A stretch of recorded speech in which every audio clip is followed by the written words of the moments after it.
Hi everyone, कैसे हैं आप सभी। उम्मीद करते हैं कि सभी साथी मस्त होंगे और आप सभी लोगों की पढ़ाई अच्छे से चल रही होगी।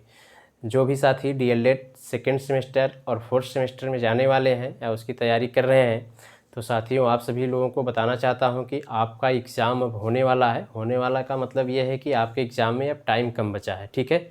और आप सभी लोग देख रहे होंगे कि जो रिज़ल्ट आया है फर्स्ट और थर्ड सेमेस्टर का रिज़ल्ट बहुत ही बैड है। ख़ास करके फर्स्ट सेमेस्टर वाले साथियों का तो 50% से ज़्यादा लोग फेल हो रहे हैं, बैक लग रहा है। तो आप सभी लोग अच्छे से तैयारी करिए चीज़ों को। कोई भी एग्ज़ाम हो, कोई भी परीक्षा हो, ठीक है। मैं डीएलएड की ही बात नहीं कर रहा हूँ, कोई भी परीक्षा हो, किसी भी परीक्षा को लाइटली या हल्के में नहीं लेना है, ठीक है ना।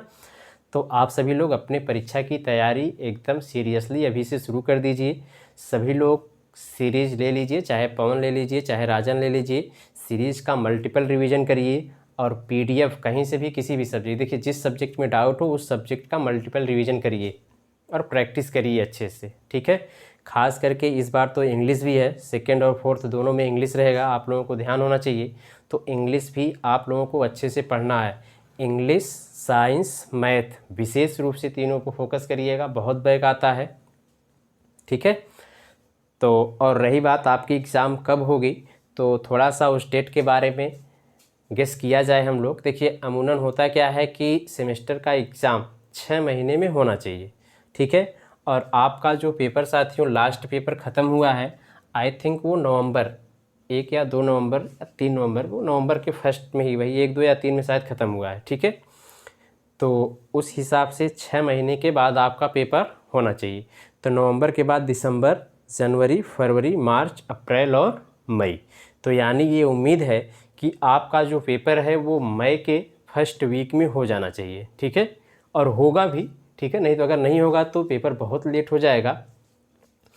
तो आपका पेपर मान के चलिए आज आपका मार्च लगभग आधा बीतने वाला है। तो आपके पास 1.5 से और मैक्सिमम 2 महीने का टाइम है। और आपको 7 से 8 सब्जेक्ट पढ़ने होते हैं साथियों। तो आप समझ लीजिए कि कितना दिन आपके पास समय है कि एक सब्जेक्ट को आप पढ़ सकते हो, ठीक है। तो चीज़ें वास्ट है। तो इस वजह से आप सभी लोगों से हम्बली रिक्वेस्ट है, विनम्र निवेदन है कि आप सभी लोग चीज़ों को पढ़िए और रिवाइज़ करिए और बैक से बचिए। खास करके फोर्थ सेमेस्टर वाले जितने भी साथी हैं, देखिए हो सकता है भले सरकार कह रही है कि वैकेंसी नहीं आएगी, सामने चुनाव है, यूपी में वैकेंसी आने की मोर पॉसिबिलिटी है, ठीक है ना। तो आप सभी लोग अच्छे से तैयारी करिए ताकि बैक ना आने पाए, और अगर वैकेंसी आए तो उस वैकेंसी में आप लोग शामिल हो पाओ, ठीक है ना। देखिए क्योंकि अभी ही सरकार ये कह रही है कि वैकेंसी नहीं खाली है, तो एक बार ये तो उम्मीद लगाई जा रही है कि नहीं चलो एक बार आ जाएगी, लेकिन इसके बाद वैकेंसी अब आएगी कि नहीं आएगी, प्राइमरी का क्या हाल होगा। तो इस वजह से आप सभी लोग अपने तैयारी को सीरियसली अब शुरू कर दीजिए। सामने टेट भी है जुलाई में, स्टार्टिंग जुलाई में, ताकि आप लोग मई में दे लीजिए सेमेस्टर। इसके बाद 2 महीने का टाइम बचेगा, टेट भी क्लियर हो लेंगे। टेट के बाद अगर किस्मत सही रही हम लोगों की और आप लोगों की सबकी, तो सुपर टेट भी आ जाएगा, तो इसी बहाने सिलेक्शन भी हो जाएगा। सोचिए कि कितना अच्छा अपॉर्चुनिटी है आप लोगों के पास। इधर सेमेस्टर देंगे, फिर जुलाई में टेट देंगे, और अगर किस्मत सही रही तो सुपर टेट आ जाएगा और तुरंत सिलेक्शन हो जाएगा, ठीक है। तो इस वजह से आप सभी लोगों से कहना चाहूँगा कि आप सभी लोग अपनी तैयारी अच्छे से करते रहें, दोनों सेमेस्टर के साथ ही। बैक से एकदम बच जाइए, ठीक है ना।